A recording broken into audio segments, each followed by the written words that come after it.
co-founder and co-CEO, Gopuff, and interviewer, Stephen Bertoni, assistant managing editor, Founders, Forbes. All right.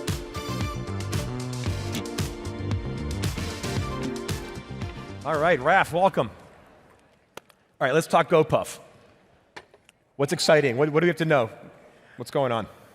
Well, we're about to celebrate year 9 at Gopuff. A lot of people think we're a 2, 3, 4-year-old business, but next month will be 9 years of delivering to people all over the country, and we couldn't be more excited. We're almost at a decade, and we're excited for the next decade to come. Love it. How many Gopuff customers out there do we have? Clearly not enough. Yes. What do you call them? Puffers? Like what's the term? No. We don't have a special name for that. No, that's good. That works. So you said it's a 9-year company, but you obviously had a very interesting lockdown, COVID, and now coming out of it. What have you learned in the last 2 years, and how has that changed the business? I learned it's okay to be wrong. Right before the pandemic, Ikira and I, my co-founder, were very much you either work in Philly, you work in San Francisco, or you don't work at Gopuff. And I think the pandemic unlocked our minds to the power of remote work. Now we have a global workforce. We operate all over the US, all over Europe. We actually opened up more buildings during the pandemic than we did in all of our 7 years prior. So we had 300 buildings open up, 300 new MFCs open up in the last 18 months. And it taught us really how to operate as a team in a remote environment where everything was falling apart. Right? Supply chain was falling apart. Consumer demand was high, right? 400%, 500%, 600% year-over-year growth. But we really came together as a team to deliver for the customer in a really meaningful way. And then coming out of it, now the world is opened up. How is that changing your business, and how have you taken those learnings into the now? We deliver things instantly to customers, and I think we need to jump on trends just as instantly. So as important as it, a lot of people just think about delivery, about getting something really fast.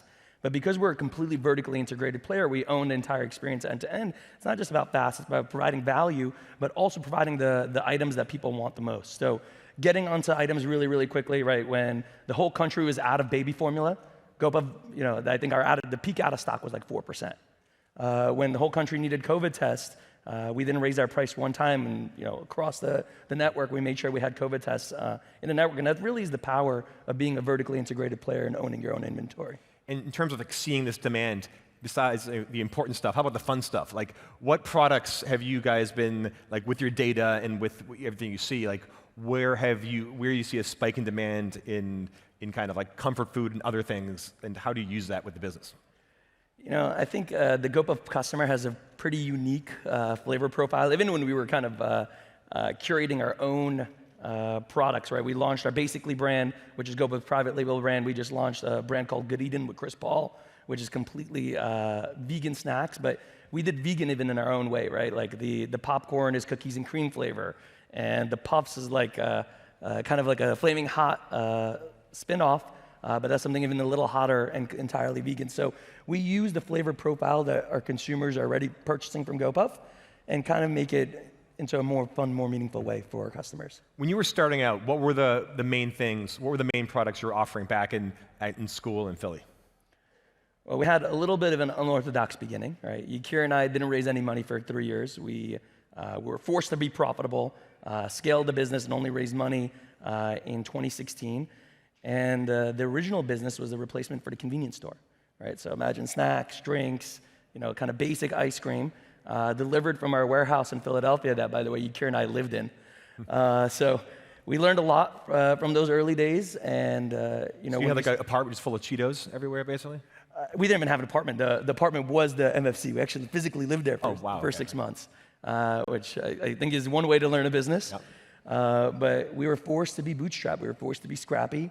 And I think as a byproduct, it really focused us to nail the business, then really scale it. Mm-hmm. And I think those foundations kind of take us to where we are today, right? In a world where the macro is looking like a pretty serious recession, going back to your roots of operating a really profitable business is very important. Yeah.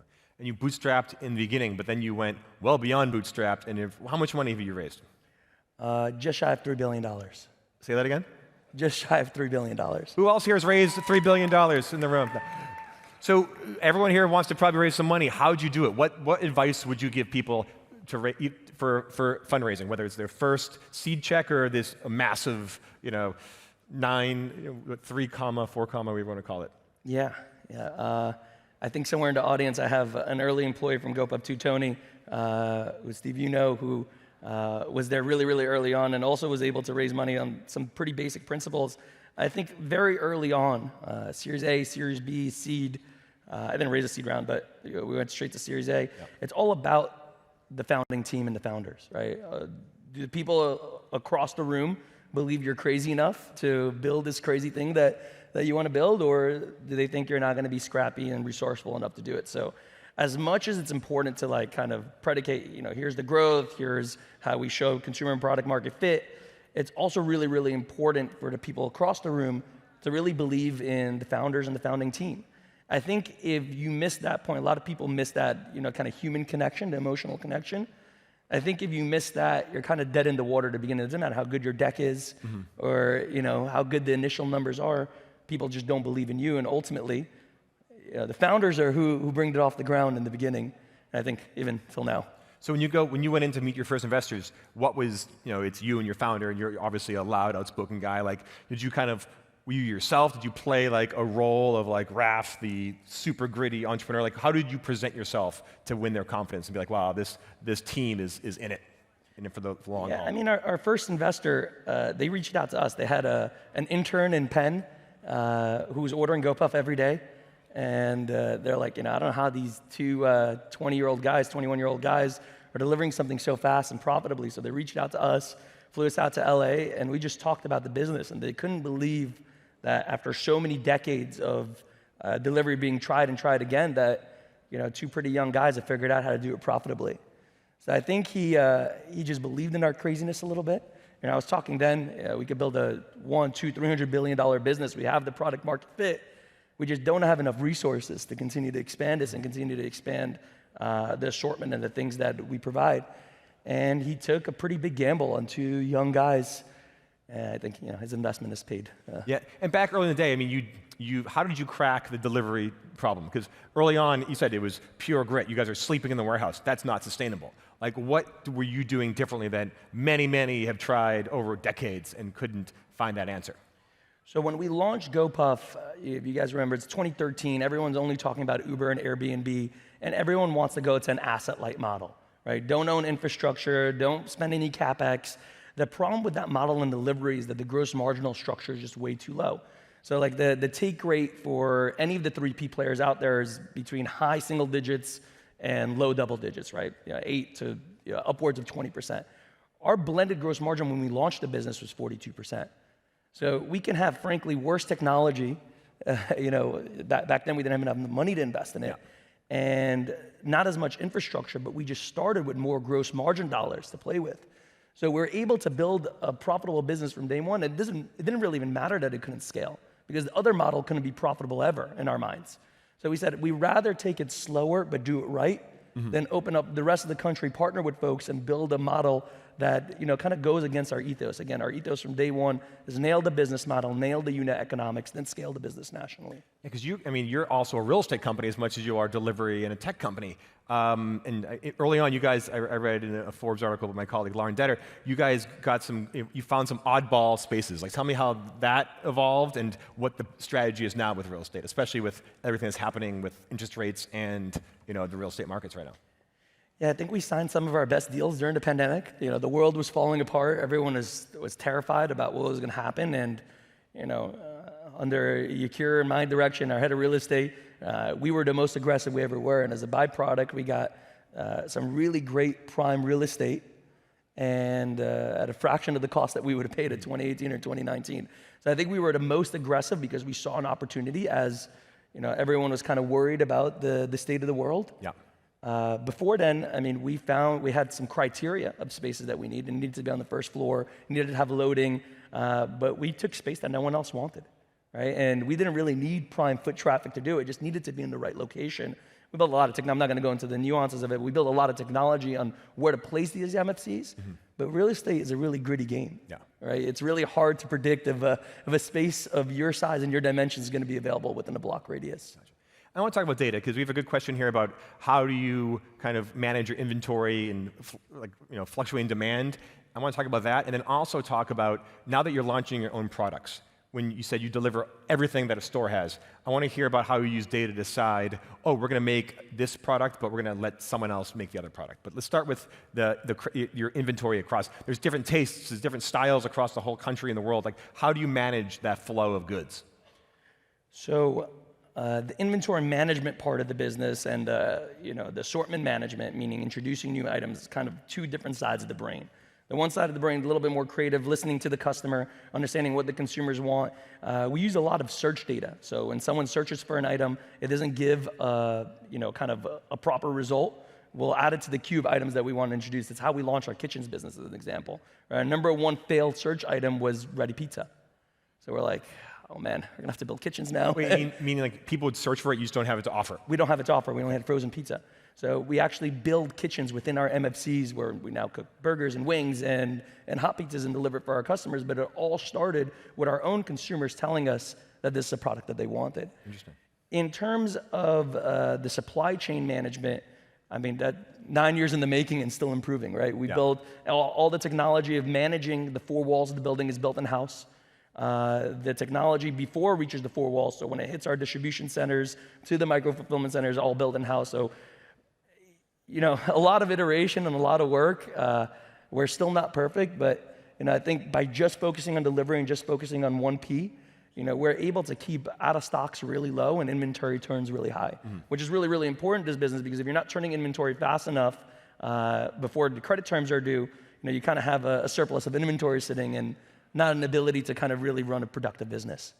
What's like, what your new line? What are you offering? Yeah, so we launched with the Basically brand. I couldn't believe the word basically wasn't trademarked. So we trademarked the word basically. Basically, okay. Yeah, and you can do that, okay. Yeah, and it's a mixture of water to toilet paper and paper towels. It's around 120 SKUs and expanding. It's gonna be 100 more SKUs. We launched a brand with Chris Paul, as I said, called Ridden. And just a couple of days ago, we launched a brand called Good Now, which is a health and wellness brand. So think compared to Advil or compared to flu and allergy medicine. The point is like the health and wellness category on Gopuff was growing tremendously fast. So 200% last year. Year to date, it's grown 130% year over year. And we kind of see that that's what our consumers really relying on Gopuff on a day-to-day basis. And drugstore equivalents are just boring. Right? You walk into a CVS or a Walgreens and look at their generic brand. I mean, it just, you just usually don't want it. You buy it because it's value. So we wanted to create a brand that had value, but also had the same brand appeal that you would expect from your big name brands. So we created a brand called Good Now. You can try it on Gopuff. What's it called? Good Now. Good Now. Okay, cool. And when you decide, you said you have 120 products to start. How did you decide we're going to start with these 120? Are these the top sellers, or just stuff that your data said that this is great profit margins, or a little mix of everything? Yeah, top sellers, and we'll mix and match. So we know that Gopuff consumer leans towards a spicier flavor profile. So even when we introduced nuts, for example, we had a lot of spicy assortment for nuts, which might not mean the national average, but for a Gopuff customer, that's something that they really, really love. So we're using data to kind of cross-pollinate products together too. So even if a traditional brand name didn't have that sort of product, we'll use our own data and our own kind of Gopuff customer flavor profile to create new products as a byproduct. What's your number one? What's the number one thing you guys sell? Not that you make, but what do you move the most on Gopuff? Flaming hot Cheetos, number one. Flaming hot Cheetos, number one. Does Cheetos love you? Do they call you? Yeah, PepsiCo loves us. Yeah. Wow. That's pretty good. And we have a minute left. Number two is basically water. So it's just water. Okay. Yeah, it's our branded water. Well, you eat all the Cheetos, you get thirsty, so it goes together. And maybe other things make you thirsty too. We have a minute left. I could talk for a long time on this. We have a good question here about there's so much instant delivery with you guys. Everything from Amazon, Target, Uber, you name it. Like, where is it going, and how do you win the game? I think. As we sit here this time next year, there's going to be a lot less players in the space, simply because I think a lot of people are out of touch with the reality of what's happening in the world. Right? This macro situation, in my opinion, is going to get a whole lot worse before it gets better, and a lot of people are kind of out of touch with reality. So, here at Gopuff, we're taking all the steps we can to go back to profitability, going to go back to our first 3 years of business, running an EBITDA profitable business, and a lot of people are still focused on growth. They're still focused on growing at all costs and not, presenting really strong unit economics. And I think as it relates to the 1P business, right, the business that we're in of owning the inventory, Gopuff is kind of the undisputed leader, right? 72% market share here in the US, and growing without kind of even trying because so many of the other players are just not capable of remaining in the market. Oh. And how about tech-wise? From the consumer space, what can they expect? How is delivery going to, just kind of blow their minds in the next couple of years? Yeah, I mean, a lot of the technology that we're investing in, the consumer won't even see, but it's just happening in the back end. So we bought a company last year called RideOS. We integrated that into our driver team, and basically the entire delivery process from order to consumer is entirely automated. The routing, binning, and batching. So what makes this business very profitable is you can batch orders together and send it out with a single batch and still deliver it very quickly. It's very tough to do that when you have multiple pickup points around the city versus one central pickup point. So the technology that we, for example, built within batching, I think is the best in the world. So I think we built some technology that's very unique to our business that's very, very hard to replicate. And I think apart from that, we have a lot of regulatory moats, right? We're one of the largest liquor license holders in the world, right? Each liquor license on average takes 18 months to acquire. Mm-hmm. So it creates a massive regulatory moat that exists as well. Oh. Well, unfortunately, we're out of time. Raf, thank you so much.